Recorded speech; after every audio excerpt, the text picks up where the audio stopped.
नमस्कार, स्वागत है आपका राज्यसभा टीवी में। मैं हूं आपके साथ अमृता चौरसिया। दिन भर की तमाम बड़ी और अहम खबरों पर विस्तार से नजर डालेंगे। शुरुआत हेडलाइन से।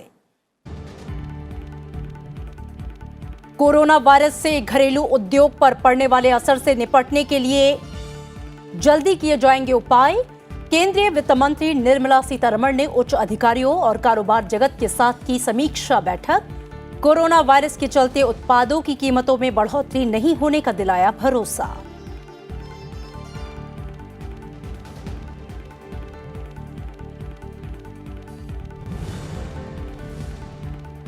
महाराष्ट्र सरकार नहीं करेगी एनपीआर का विरोध। मुख्यमंत्री उद्धव ठाकरे का बयान। कहा, अलग अलग हैं सीएए, एनपीआर और एनआरसी। सीएए और एनपीआर से किसी पर नहीं पड़ेगा असर।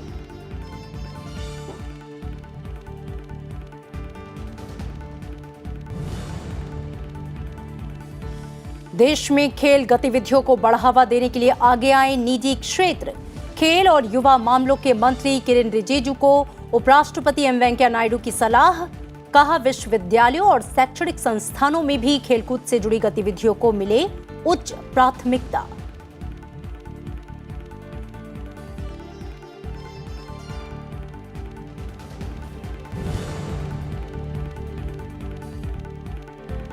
वैध वीजा नहीं होने के चलते वापस भेजी गई थी ब्रिटिश सांसद डेबी अब्राहम्स। ब्रिटेन में भारतीय उच्चायोग ने की पुष्टि। भारत के राष्ट्रीय हितों के खिलाफ गतिविधियों में शामिल होने की वजह से 14 फरवरी को ही वापस लिया गया था ई कारोबारी वीजा।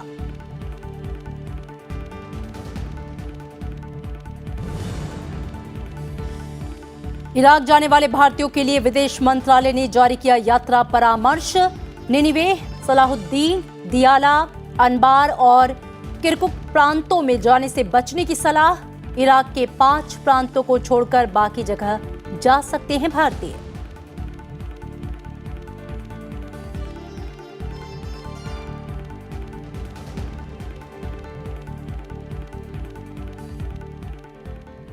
कोरोना वायरस की वजह से भारत में कारोबार और उद्योग पर पड़ रहे असर और इसकी वजह से हुए व्यवधान का आकलन करने के लिए वित्त मंत्रालय ने आज एक अहम बैठक की।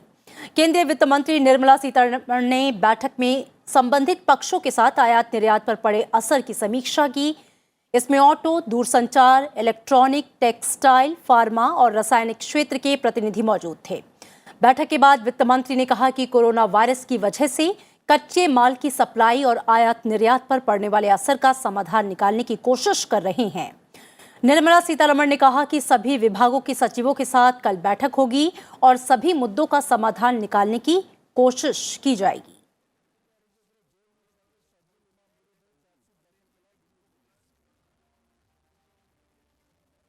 For instance, manufacturing sector who depends on raw material to come from China are worried that some of them have been receiving their stocks, but because the necessary paperwork is not coming from China, their stocks are being held here in the ports.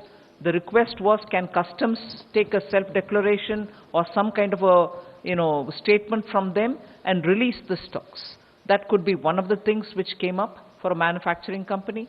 There was also this question of many others saying, can we look at other sources of sourcing of raw materials, on which the industry, together with the CII and FICCI and so on, will be talking with the concerned ministries.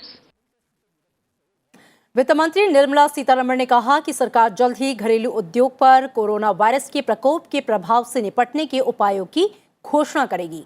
उन्होंने कहा कि दवाओं या चिकित्सा उपकरणों की कोई कमी नहीं है। फार्मा उद्योग ने कुछ वस्तुओं के निर्यात पर प्रतिबंध हटाने के लिए अपनी बात कही है।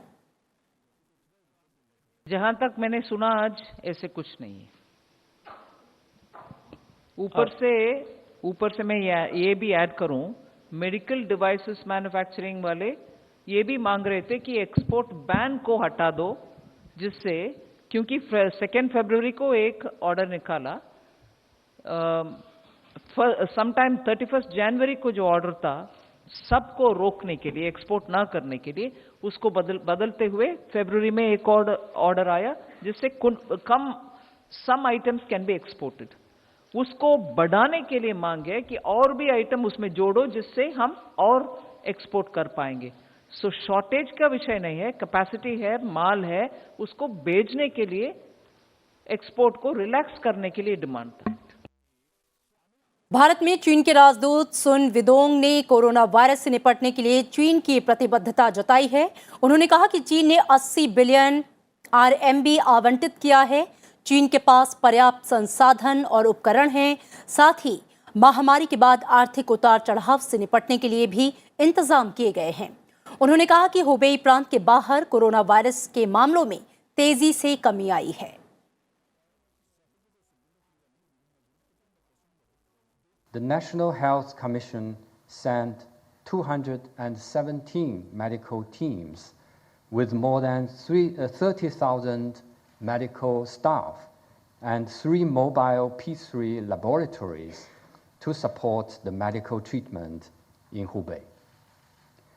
We have opened 11,000 highway green channels for emergency and protective supplies throughout the country. चीन के राजदूत सुन विदोंग ने प्रधानमंत्री नरेंद्र मोदी को इस अवसर पर चीन के साथ एकजुटता दर्शाने के लिए धन्यवाद किया।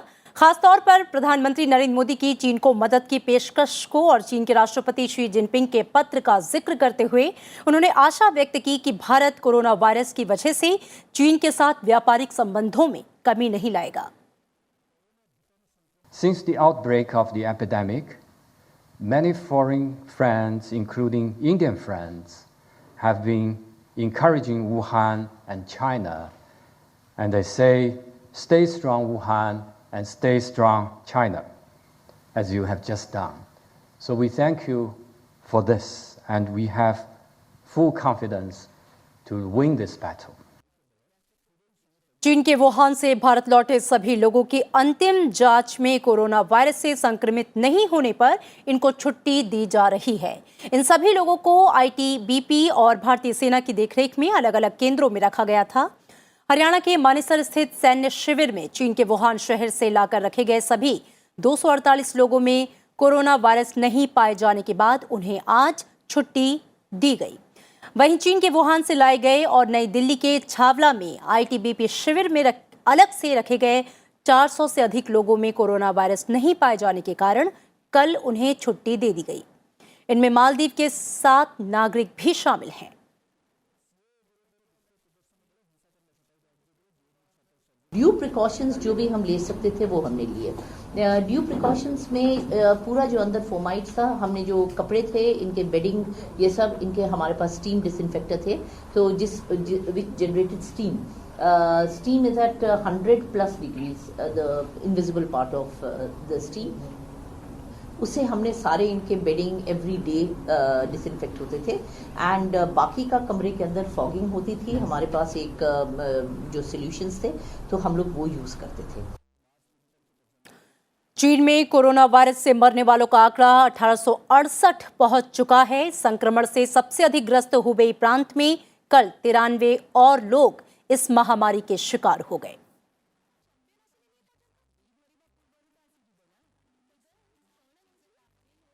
सरकार और निजी विश्वविद्यालय अब MBA यानी कि मास्टर्स इन बिजनेस एडमिनिस्ट्रेशन और PGDM यानी कि post graduate diploma in management दोनों कोर्स एक साथ नहीं चला सकेंगे। All India council for technical education ने देश भर के विश्वविद्यालयों को इस संबंध में निर्देश जारी किए हैं। काउंसिल ने कहा है कि AICTE ने IIM की तरह स्टैंड अलोन संस्थाओं को मैनेजमेंट में डिप्लोमा कोर्स चलाने की मान्यता दी थी, लेकिन कुछ साल बाद AICTE ने नियमों का उल्लंघन करते हुए केंद्रीय, राज्य, निजी और डीम्ड विश्वविद्यालयों ने मैनेजमेंट प्रोग्राम के तहत डिप्लोमा कोर्स की शुरुआत कर दी। काउंसिल ने कहा कि AICTE रेगुलेशन 2020 और अप्रूवल प्रोसेस हैंडबुक के तहत ये प्रावधान किया गया है कि एक ही संस्थान में MBA और PGDM कोर्स संचालित नहीं हो सकेंगे।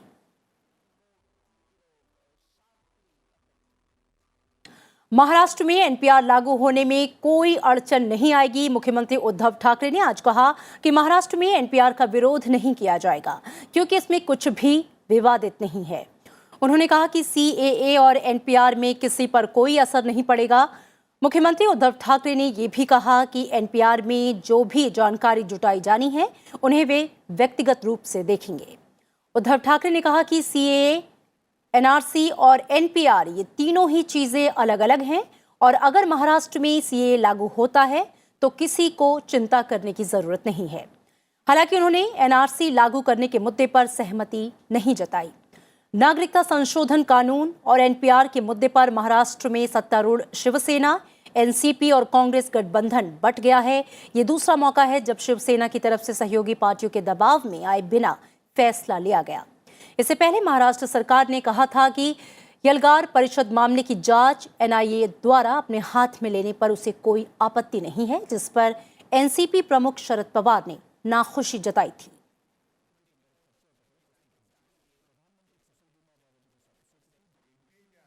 जनगणना आहे त्याच्यामध्ये सुद्धा त्या रकान्यांमध्ये काय कलमं दिलेली आहे ती मी एकदा स्वतः बघेन आणि मला वाटत नाही की त्याच्यात सुद्धा काही अडचणीचं असेल, कारण दर 10 वर्षांनी जनगणना ही होत असते। देश में खेल गतिविधियों को बढ़ावा देने के लिए उपराष्ट्रपति एम वेंकैया नायडू ने खेल के क्षेत्र में बड़े पैमाने पर निजी क्षेत्र को शामिल करने का सुझाव दिया है। खेल और युवा मामलों के मंत्री किरेन रिजिजू ने उपराष्ट्रपति एम वेंकैया नायडू से मुलाकात की। इस दौरान उपराष्ट्रपति ने कहा कि खेल मंत्रालय के साथ विभिन्न केंद्रीय मंत्रालयों को सहयोग बढ़ाना चाहिए और खेलकूद से जुड़े विभिन्न आयोजनों को प्रायोजित करना चाहिए। जीवन में खेल और स्वास्थ्य के महत्व को लेकर उपराष्ट्रपति ने कहा कि सभी विश्वविद्यालयों और शैक्षणिक संस्थानों में खेलकूद से जुड़ी गतिविधियों को उच्च प्राथमिकता दी जानी चाहिए। उन्होंने कहा कि दुनिया भर में खेलकूद के आयोजनों में भारत सर्वाधिक गौरव हासिल करे, इसके लिए देश में इस क्षेत्र के विकास के लिए विशेष जोर दिया जाना चाहिए। उपराष्ट्रपति ने खेलो इंडिया पहल के माध्यम से देश में खेल संस्कृति को बढ़ावा देने के लिए केंद्र सरकार के प्रयासों की सराहना भी की। मुलाकात के दौरान उपराष्ट्रपति ने खेल मंत्री से खेल के क्षेत्र से जुड़ी विभिन्न परियोजनाओं पर भी चर्चा की और आंध्र प्रदेश में सभी खेल परियोजनाओं को समय पर पूरा करने का आह्वान भी किया। इस दौरान नेल्लूर जिले में तैयार किए जा रहे बहुउद्देशीय खेल परिसर के निर्माण को लेकर भी चर्चा हुई।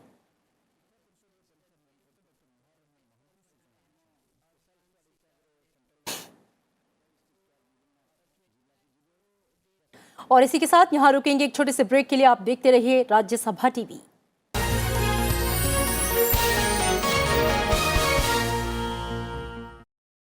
देखिए मेरे साथ देश देशांतर रात 8:30 सिर्फ राज्यसभा टीवी पर।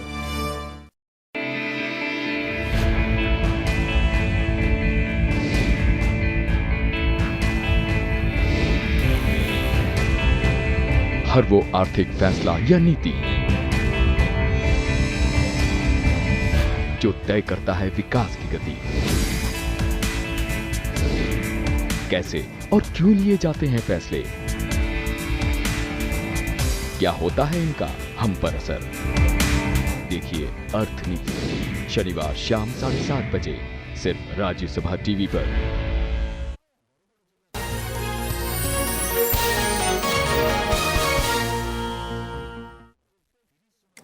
ब्रेक के बाद स्वागत है आपका। कृषि सहकारिता और किसान कल्याण विभाग ने आज 2019-20 के लिए प्रमुख फसलों के उत्पादन का दूसरा अग्रिम अनुमान जारी किया है। इसमें देश में मॉनसून सीजन के दौरान अच्छी बारिश के चलते 2019-20 के लिए अधिकांश फसलों का उत्पादन उनके सामान्य उत्पादन से अधिक होने का अनुमान है। मौजूदा वित्तीय वर्ष में अनाज का उत्पादन रिकॉर्ड 291.91 मिलियन टन होने की उम्मीद है। इसमें चावल 117.47 मिलियन टन, गेहूं 106.21 मिलियन टन का रिकॉर्ड पैदावार का अनुमान है। मोटे अनाज की बात करें तो 45.24 मिलियन टन, मक्का 28.08 मिलियन टन, दालें 23.02 मिलियन टन और चना 11.22 मिलियन टन उत्पादन हो सकता है। तिलहन की बात करें तो ये 34.19 मिलियन टन तक पहुंच सकता है। इसमें सोयाबीन 13.63 मिलियन टन, रेपसीड और सरसों की पैदावार 9.11 मिलियन टन, मूंगफली की पैदावार 8.24 मिलियन टन होने की उम्मीद है।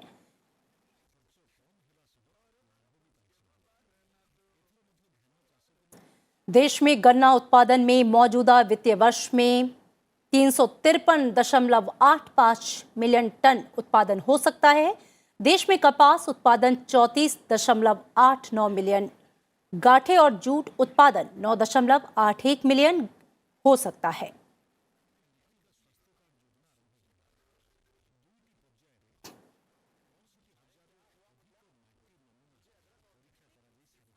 उत्तर प्रदेश की योगी आदित्यनाथ सरकार ने वित्तीय वर्ष 2020-21 का बजट आज विधानसभा में पेश किया। राज्य के वित्त मंत्री सुरेश खन्ना ने 5,12,860 करोड़ 72 लाख रुपए का बजट सदन में रखा, जो पिछले साल के मुकाबले 33,000 करोड़ ज्यादा है। बजट में बुनियादी ढांचे, स्वास्थ्य, किसानों, महिलाओं, बच्चों, युवाओं का पूरा ध्यान रखा गया है। बजट की खास बातों में नई योजनाओं के लिए 10,967 करोड़ 87 लाख रुपए का प्रावधान है। मुख्यमंत्री कन्या सुमंगला योजना के लिए 1,200 करोड़ रुपए की व्यवस्था की गई है। निराश्रित महिला पेंशन योजना के तहत निराश्रित महिलाओं और उनके बच्चों के भरण पोषण के लिए 1,432 करोड़ रुपए की व्यवस्था की गई है। प्रधानमंत्री आवास योजना ग्रामीण में आगामी वर्ष में 5 लाख आवासों के निर्माण का लक्ष्य रखा गया है। अयोध्या में पर्यटन के लिहाज से उच्च स्तरीय सुविधाओं के विकास के लिए करीब 600 करोड़ की व्यवस्था की गई है। काशी विश्वनाथ कॉरिडोर के लिए 200 करोड़ रुपए रखा गया है। साथ ही कानपुर मेट्रो रेल परियोजना के लिए 358 करोड़ रुपए, आगरा मेट्रो रेल परियोजना के लिए 286 करोड़ रुपए, गोरखपुर और अन्य शहरों की मेट्रो के लिए 200 करोड़ रुपए रखे गए हैं। उत्तर प्रदेश सरकार ने जेवर अंतर्राष्ट्रीय एयरपोर्ट के लिए 2,000 करोड़ रुपए आवंटित किए हैं।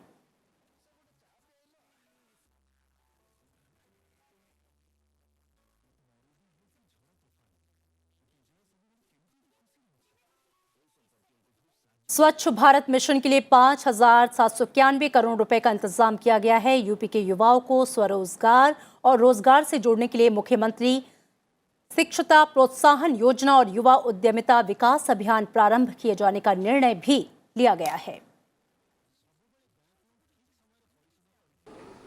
मैं धन्यवाद देता हूं वित्त मंत्री जी को और उनकी पूरी टीम को, जिन्होंने शानदार बजट प्रस्तुत किया और उस बजट को हमारे सामने के सभी मित्रों ने बहुत सराहना की है। हम जनरल बजट तो पास कर लेते हैं, लेकिन विभागीय बजटों पर चर्चा नहीं हो पाती। विभागीय बजटों पर भी चर्चा होनी चाहिए। विभागीय बजट पर अवश्य चर्चा होनी चाहिए और निर्धारित होना चाहिए।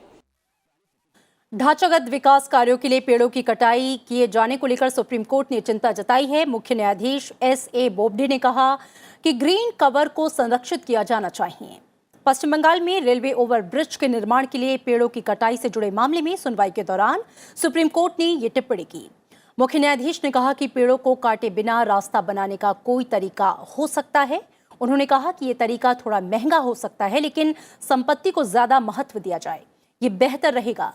मुख्य न्यायाधीश की अध्यक्षता वाली पीठ ने कहा कि जब हम एक विरासत के पेड़ को काटते हैं तो इन सभी वर्षों में पेड़ द्वारा उत्पादित ऑक्सीजन के मूल्य की कल्पना भी करें। पीठ ने यह भी कहा कि विशेषज्ञ पैनल की रिपोर्ट आने पर विचार करेगी। दरअसल सुप्रीम कोर्ट ने पिछले महीने पर्यावरण विशेषज्ञों की एक समिति गठित की थी, जो इस तरह की परियोजनाओं के लिए पेड़ों की कटाई का विकल्प सुझाएगी।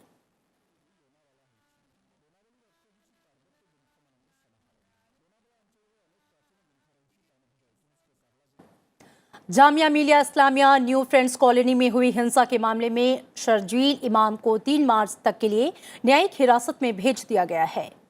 नागरिकता संशोधन कानून के विरोध में 15 दिसंबर को हुई हिंसक झड़प के मामले में दिल्ली पुलिस ने आज आरोप पत्र दाखिल कर दिया, जिसमें शर्जील इमाम को हिंसा भड़काने के लिए जिम्मेदार ठहराया गया। शर्जील इमाम को एक अन्य मामले में देशद्रोह के आरोप में गिरफ्तार किया गया था। आरोप पत्र के साथ CCTV footage, call detail record और 100 से अधिक गवाहों के बयान भी जमा कराए गए हैं। दिल्ली पुलिस ने आरोप पत्र में किसी भी छात्र को शामिल नहीं किया है।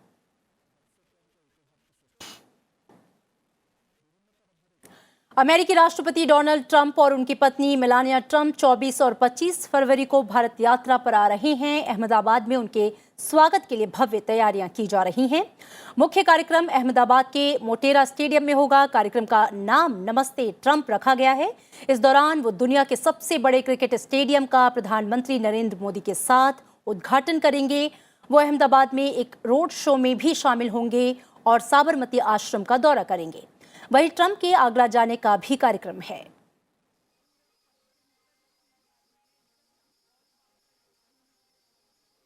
It will help the domestic industry by generating the employment, because these are the major employment generating factors. Foreign investment, FDI, which is contributing a major source of investments in India. So I am expecting that e-commerce industry, another investments which are rooting in mutual funds or FPIs, I think that it will be a very win-win situation for both the countries. US is the one of the largest trading partner of India, and we are doing a India is doing a export of more than $52 billion in 2018-19, and we have trade surplus. So in a recent time, certain disputes, though certain disputes were there, but we are expecting that with this visit things will be resolved amicably. देश में कारोबार जगत को अमेरिकी राष्ट्रपति Donald Trump की यात्रा से काफी उम्मीदें हैं। और इधर लंदन में भारतीय उच्चायोग ने ब्रिटेन की सांसद डेबी अब्राहम को भारत में प्रवेश नहीं मिलने की पुष्टि की। भारतीय उच्चायोग ने कहा कि उनके पास वैध वीजा नहीं था, जिसकी वजह से उन्हें रोका गया। इससे पहले ब्रिटेन की विपक्षी लेबर पार्टी की सांसद और कश्मीर पर ऑल पार्टी पार्लियामेंट्री ग्रुप के चेयरमैन डेबी अब्राहम ने ट्विटर पर आरोप लगाया था कि उनके पास भारत आने का वीजा था, लेकिन उन्हें दिल्ली एयरपोर्ट से वापस लौटा दिया गया। इस मामले में भारत सरकार ने कहा कि डेबी अब्राहम को 7 अक्टूबर 2019 को ई बिजनेस वीजा दिया गया था। इस वीजा का इस्तेमाल दोस्तों और परिवार के सदस्यों से मिलने के लिए नहीं किया जा सकता है। इसके लिए अलग से वीजा लेना होता है। भारत सरकार ने कहा कि वो भारत के राष्ट्रीय हितों के खिलाफ गतिविधियों में शामिल थीं। इस वजह से उनका ई बिजनेस वीजा भी 14 फरवरी को वापस ले लिया गया था और उन्हें इसकी सूचना भी दी गई थी।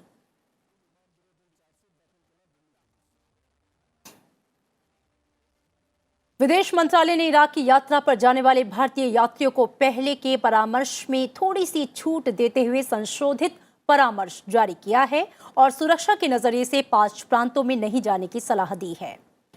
जिन प्रांतों में जाने के लिए मनाही की गई है उनमें निनिवेह, सलाहुद्दीन, दियाला, अनबार और किरकुक प्रांत शामिल हैं। इराक के 5 प्रांतों को छोड़कर बाकी जगहों पर लोग जा सकते हैं। मंत्रालय के मुताबिक जो भारतीय नागरिक रोजगार के लिए यात्रा करना चाहते हैं और जिनके पास पहले से ही वर्क परमिट और उपयुक्त वीजा है, वे इराक में सुरक्षित क्षेत्रों में अपनी नौकरी पर लौट सकते हैं।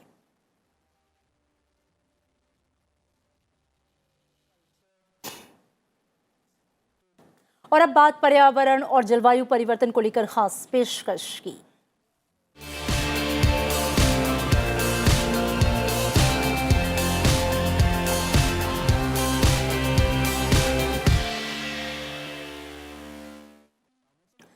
पूर्वोत्तर भारत में 66 पक्षियों की प्रजातियों पर विलुप्त होने का खतरा मंडरा रहा है।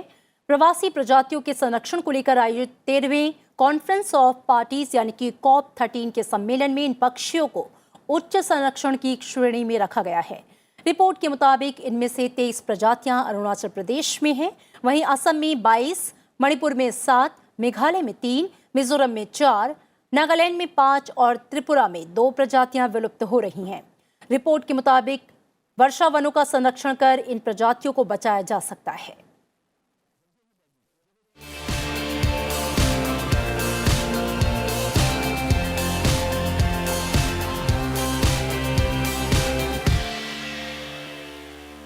विश्व भाषा डेटाबेस की ओर से जारी रिपोर्ट में यह कहा गया है कि हिंदी विश्व में बोली जाने वाली तीसरी सबसे बड़ी भाषा है। दुनिया में 61 करोड़ 50 लाख लोग हिंदी बोलते हैं। वहीं दूसरी भारतीय भाषा बांग्ला को दुनिया की 7वीं सर्वाधिक बोली जाने वाली भाषा का दर्जा दिया गया। पहले पायदान पर अंग्रेजी भाषा है, जिसके बोलने वालों की संख्या 1 अरब 13 करोड़ से ज्यादा है। चीनी भाषा मंदारिन दूसरे स्थान पर है, जिसके बोलने वाले 1 अरब 11 करोड़ 70 लाख हैं। सर्वाधिक बोली जाने वाली 10 भाषाओं में स्पेनिश चौथे नंबर पर है, फ्रेंच भाषा 5वें और अरबी 6वें स्थान पर है।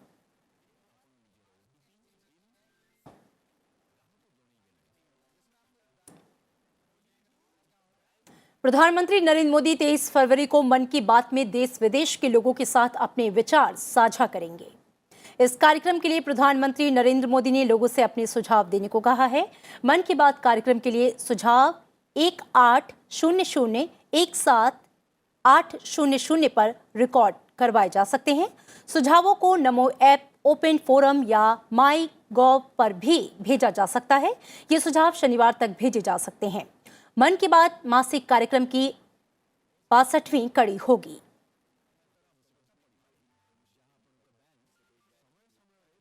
और इसी के साथ वक्त है एक ब्रेक का। ब्रेक के बाद देखिए हमारा खास कार्यक्रम विशेष।